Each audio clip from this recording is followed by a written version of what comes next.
Homelander is dead. Butcher is dead. The boys are finished. And the creator just sat down and explained every single bold choice that led to one of the most talked about series finales in recent television history. Warning, massive spoilers ahead for everything that happened in The Boys finale. Here is the full breakdown. What is going on, everyone? Welcome back. The Boys has officially ended its 5-season run, and the finale delivered something that genuinely shocked even the most dedicated fans. Major characters died, power structures collapsed, and the show went out refusing to give anyone the clean, comfortable ending they might have expected. Today, we are breaking down the biggest choices from the finale and going through exactly what showrunner Eric Kripke said about why he made each one. This is a full spoiler conversation, so if you have not watched yet, bookmark this video and come back when you're ready. For everyone else, let's get into it.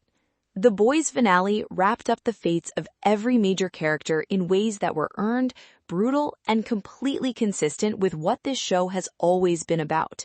Starlight, Annie, threw the deep into an ocean filled with predators.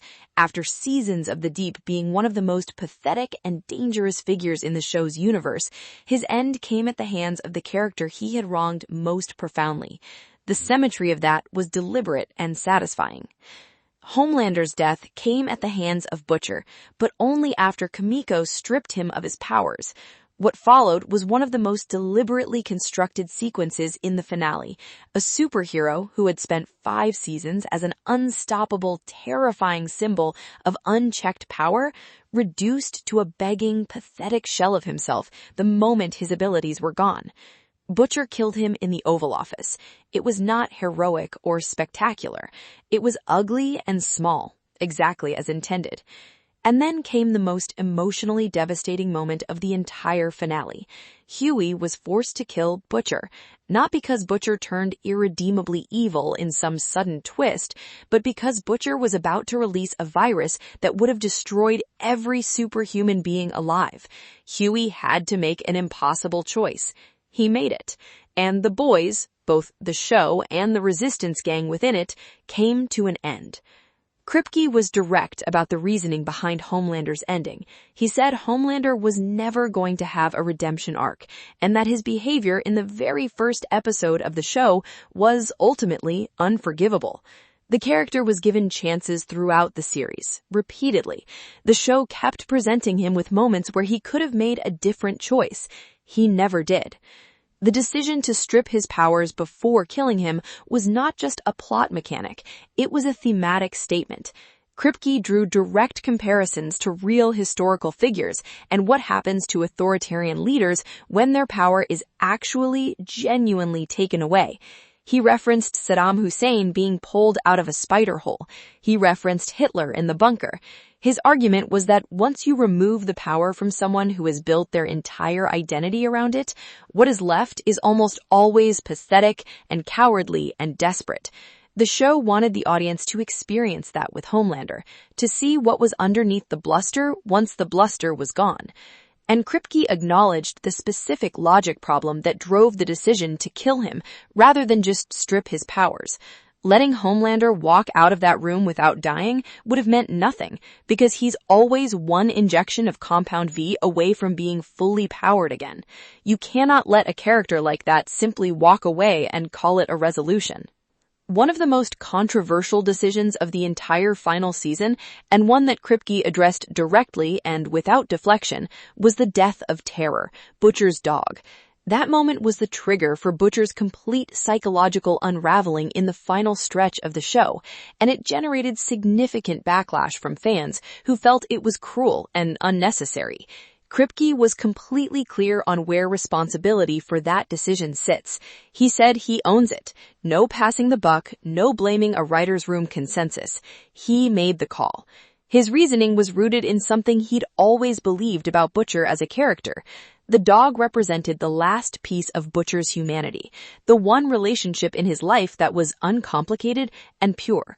Once that was gone, Butcher's humanity was gone with it. The trigger had to be something that could not be argued with or recovered from, and Terror's death was that thing. Kripke also noted that this story beat came directly from the original comic books, where the same event had the same effect on Butcher's character. The difference, he said, is that in the show, they gave Terror a gentle, peaceful death, something the comics did not do.